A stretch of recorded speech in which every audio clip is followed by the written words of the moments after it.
Hello everyone, आपका फिर से स्वागत है। आज हम पढ़ेंगे प्रकाश लाइट्स के बारे में, जो railway LP technician M railway की विभिन्न एग्ज़ाम जो विभिन्न कॉम्पिटिटिव एग्ज़ामों में वन लाइनर क्वेश्चन पूछे जाते हैं। एसएससी, बैंक, सीपीओ, सभी आने वाली एमटीएस एग्ज़ाम, एसएससीजीएल के बारे में जो साइंस के क्वेश्चन पूछे जाते हैं उनका हम अध्ययन करेंगे। चलिए फिर वीडियो को स्टार्ट करते हैं। आज का पहला क्वेश्चन हमारा, प्रकाश क्या है? प्रकाश एक ऊर्जा है। प्रकाश किस प्रकार तरंग है? प्रकाश एक अनुप्रस्थ तरंग है। प्रकाश के तरंग दैर्घ्य का परास कितना होता है? 39 डिग्री ए से 78 ए डिग्री तक होता है। प्रकाश विद्युत प्रभाव एवं क्वांटम सिद्धांत की व्याख्या किस सिद्धांत द्वारा की जाती है? आइंस्टीन द्वारा प्रतिपादित प्रकाश के फोटॉन सिद्धांत द्वारा की जाती है। प्रकाश के वेग की गणना सबसे पहले किसने की थी? रोमर ने की थी। किसने की थी? रोमर ने की थी। हमारा नेक्स्ट क्वेश्चन है, वायु तथा निर्वात में प्रकाश की चाल कितनी होती है? 3 × 10⁸ मीटर प्रति सेकंड होती है। प्रकाश की चाल किस पर निर्भर करती है? माध्यम के अपवर्तनांक पर निर्भर करती है।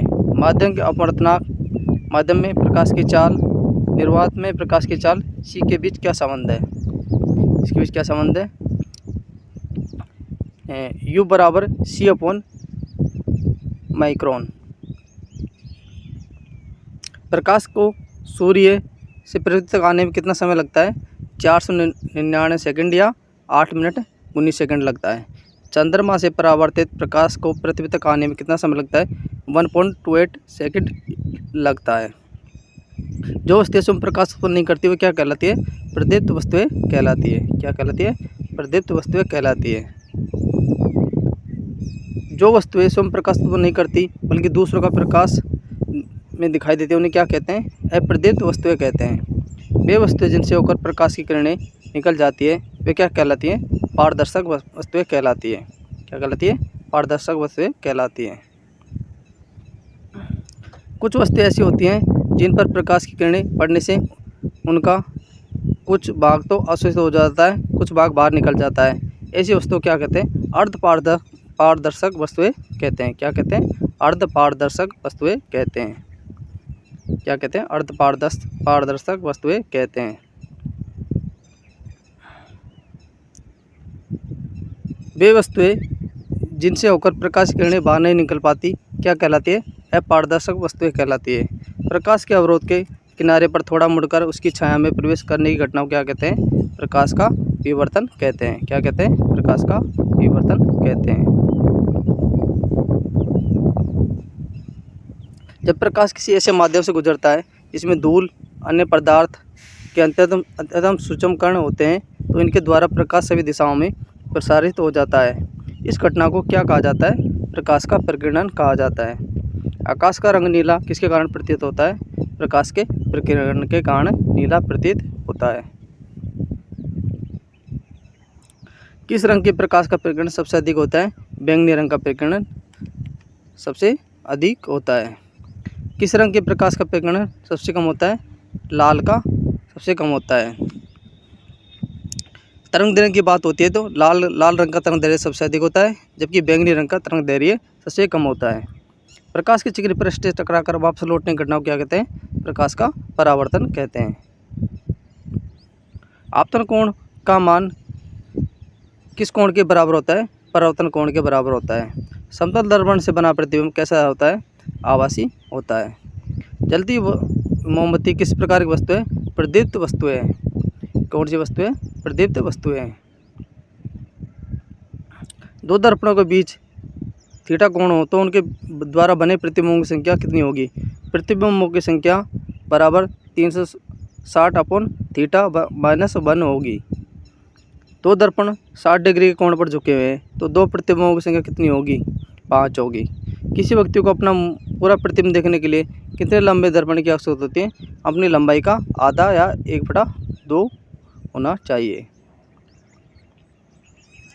समतल दर्पण की फोकस दूरी कहाँ होती है? अनंत पर होती है।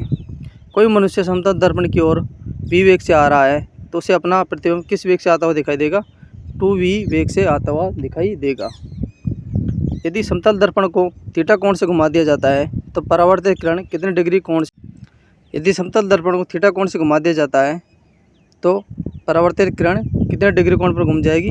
28 डिग्री कोण पर घूम जाएगी। कितने होंगे? 28 डिग्री पर। दो समतल दर्पणों को समांतर क्रम में रखा गया है, उसके द्वारा बने प्रतिबिंब संख्या कितनी होगी? अनंत होगी। प्रकाश की चाल सबसे अधिक किसमें होती है? निर्वात या वायु में होती है। किसी दर्पण की फोकस दूरी वक्रता त्रिज्या में क्या संबंध है? F बराबर R/2, जहाँ F बराबर फोकस दूरी, R बराबर वक्रता त्रिज्या होती है। क्या होती है? वक्रता त्रिज्या होती है।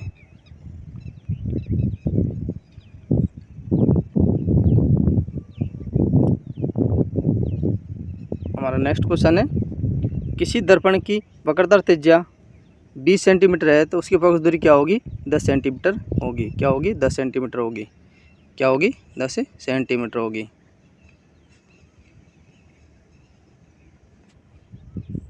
लेंस की क्षमता तथा फोकस दूरी में क्या संबंध है? P बराबर 1/f, जहाँ P लेंस की क्षमता, F फोकस दूरी है। लेंस क्षमता किसे मापी जाती है? डायोप्टर में मापी जाती है, जिसे D से डिनोट करते हैं। स्पष्ट दृष्टि की न्यूनतम दूरी कितनी होती है? 25 सेंटीमीटर होती है। कितनी होती है? 25 सेंटीमीटर होती है। किसी लेंस की क्षमता +5D है और किस प्रकार का लेंस है? ये उत्तल लेंस है। एक लेंस की क्षमता 2D है, ये किस प्रकार का लेंस है? अवतल लेंस है। कौन सा लेंस है ये? अवतल लेंस है। एक व्यक्ति को निकट की वस्तुएं स्पष्ट दिखाई देती है परंतु दूर की वस्तुएं स्पष्ट दिखाई नहीं देती है, उस व्यक्ति की आंख में कौन सा दोष है? निकट दृष्टि दोष है। निकट दृष्टि दोष को दूर करने के लिए किस लेंस का प्रयोग किया जाता है? अवतल लेंस का प्रयोग किया जाता है। एक व्यक्ति को स्पष्ट देख लेता है किंतु पास की वस्तु को स्पष्ट नहीं देख पाता है, उस व्यक्ति की आंख में कौन सा दोष है? दूरदर्शी दोष है। दूरदर्शी दोष को दूर करने के लिए किस प्रकार के लेंस का प्रयोग किया जाता है? उत्तल लेंस का प्रयोग किया जाता है। किसका किया जाता है? उत्तल लेंस का प्रयोग किया जाता है। कौन सा दर्पण समांतर किरण पुंज अपसरित करता है? उत्तल लेंस करता है। अवतल दर्पणों को कहाँ रखा जाए कि अपसारी किरण पुंज प्राप्त हो? फोकस दूरी और ध्रुव के बीच रखा जाना चाहिए। पूर्ण परावर्तन कब होता है? क्रांति कोण से कम कोण पर होता है। क्रांति कोण से कम कोण पर होता है।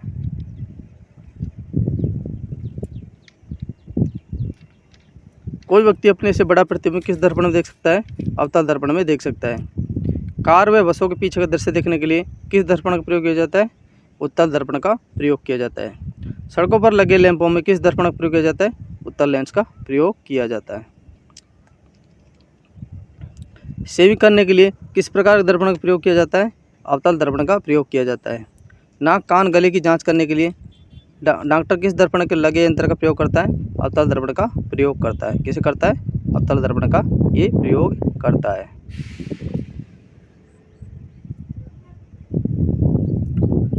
हमारा नेक्स्ट क्वेश्चन है, वर्ण विक्षेपण क्या है? वर्ण विक्षेपण क्या है? प्रिज्म के पदार्थ का अपवर्तन अलग अलग रंग देने के लिए अलग अलग होना। जो वस्तुएं सभी रंगों को अवशोषित कर लेती है उनका रंग कैसा होता है? काला होता है। प्राथमिक रंग कौन कौन से होते हैं? लाल, हरा, नीला, ये प्राथमिक रंग होते हैं।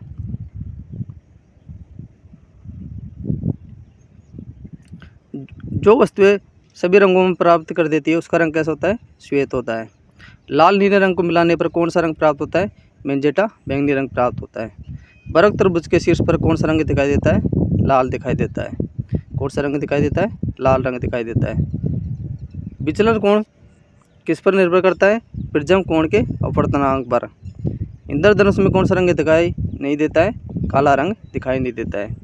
अपवर्तनांक में क्या नहीं बदलता है? आवृत्ति नहीं बदलती है। वायु के सापेक्ष किसी द्रव का क्रांति कोण 45 डिग्री है तो उसका अपवर्तनांक क्या होगा? √2 होगा। किसी माध्यम में आपतन कोण 0 है तो अपवर्तन कोण कितना होगा? 0 होगा।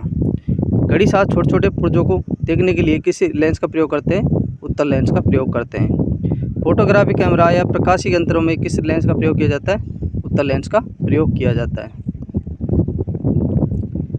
दो लेंस जिनकी फोकस दूरी f1 F2 है, एक दूसरे के संपर्क में रखे हैं तो संयुक्त लेंस की फोकस दूरी कितनी होगी? 1/f बराबर 1/f1 प्लस 1/f2 होगी। दो लेंस जिनकी क्षमता P1 P2 है, उन्हें संपर्क में रखने पर संयुक्त लेंस की क्षमता क्या होगी? P बराबर P1 प्लस P2 होगी। P बराबर P1 प्लस P2 होगी। मनुष्य की आँख के किस भाग पर वस्तु का प्रतिबिंब बनता है? रेटिना पर बनता है। मानव नेत्र की रेटिना पर बना प्रतिबिंब कैसा होता है? वास्तविक एवं उल्टा होता है। निकट दृष्टि दोष वाले व्यक्ति की आँख में प्रतिबिंब कहाँ बनता है?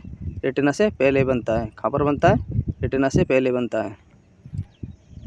जब संयुक्त सूक्ष्मदर्शी की आवर्धन क्षमता अधिक होती है तो नेत्रिका लेंस की फोकस दूरी कैसी होती है? कम होती है। यदि अभिदर्शक लेंस की फोकस दूरी f0 तथा विनेत्रक लेंस की फोकस दूरी fe हो तो दूरदर्शी लंबाई क्या होगी? f0 प्लस fe होगी। f0 प्लस fe होगी।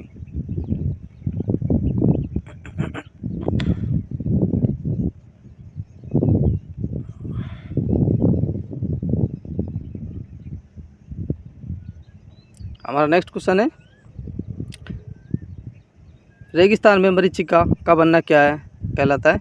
प्रकाश का पूर्ण आंतरिक परावर्तन कहलाता है। क्या कहलाता है? प्रकाश का पूर्ण आंतरिक परावर्तन है।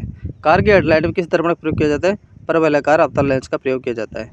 प्रकाश का तरंग सिद्धांत किसके द्वारा प्रतिपादित किया जाता है? हाइगेंस के द्वारा प्रतिपादित किया गया था। किसके द्वारा? हाइगेंस के द्वारा प्रतिपादित किया गया था।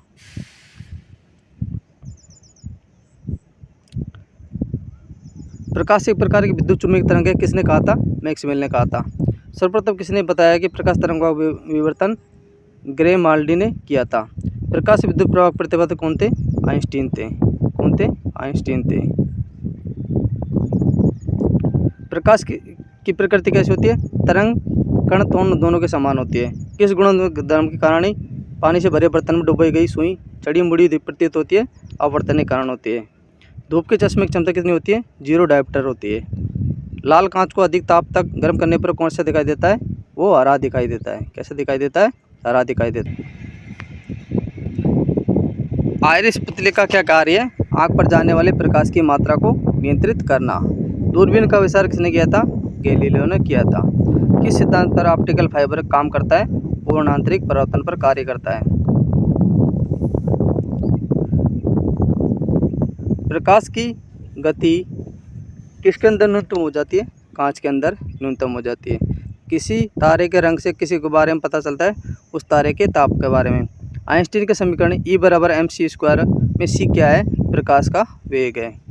किस तिथि को दोपहर के समय आपकी छाया सबसे छोटी होती है? 21 जून को होती है। किसको होती है? 21 जून को होती है। अबिंदुकता के उपचार हेतु किस लेंस का प्रयोग किया जाता है? बेलनाकार लेंस का प्रयोग किया जाता है। एक प्रिज्म से गुजरने पर कौन सा प्रकाश सबसे अधिक अपवर्तित होता है? बैंगनी रंग होता है। द्वितीय रंग कौन सा है? पीला, मैजेंटा, पीकॉक, नीला होता है। रंगीन टेलीविज़न में किस रंग का उपयोग किया जाता है? लाल, हरा, नीला प्राथमिक रंग का प्रयोग किया जाता है। जब समान आवर्ती समान आयाम की दो प्रकाश तरंगें मूलतः एक ही प्रकाश स्रोत से किसी माध्यम से एक ही दिशा में गमन करती है तो उनके एक दिशा में गमन करती है तो उनके क्या होता है?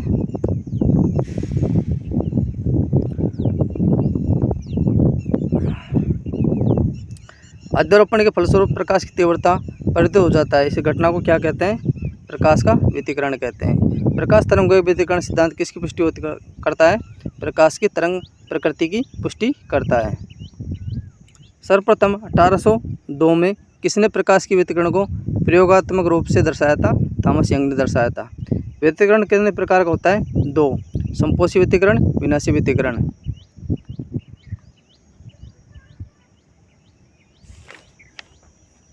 माध्यम के जिस बिंदु पर दोनों तरंगें समान कला में मिलती है वहाँ प्रकाश की परिणामी तीव्रता अधिकतम होती है। इसे क्या कहते हैं? संपोषी व्यतिकरण कहते हैं। माध्यम के जिस बिंदु पर दोनों तरंगें विपरीत कला में मिलती है वहाँ प्रकाश की तीव्रता न्यूनतम या शून्य होती है।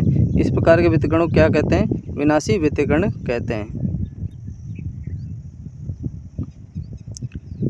किस तरंग में ध्रुवणिक घटना होती है? अनुप्रस्थ तरंग में होती है। प्रकाश स्रोतों जैसे विद्युत बल्ब, मोमबत्ती, ट्यूबलाइट आदि से उत्सर्जित प्रकाश कैसा होता है? अध्रुवित प्रकाश होता है। प्रकाश तरंगों का प्रकाशीय प्रभाव किसके कारण होता है? विद्युत वेक्टरों के द्वारा होता है।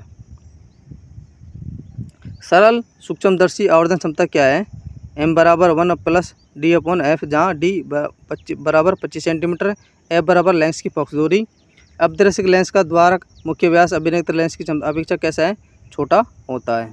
कैसा होता है? छोटा होता है। फ्रेंड्स, ये थी आज प्रकाश संबंधित एक छोटी सी क्लास। आपको हमारा सेशन कैसा लगा? अगर अच्छा लगा हो तो चैनल को सब्सक्राइब जरूर कर देना और बेल आइकन को दबा देना, जिससे आने वाली वीडियो की नोटिफिकेशन आपको प्राप्त हो सके। हम आपके लिए ऐसे छोटे छोटे प्रयास करते रहते हैं। मिलते हैं फिर अगले वीडियो में, तब तक के लिए धन्यवाद।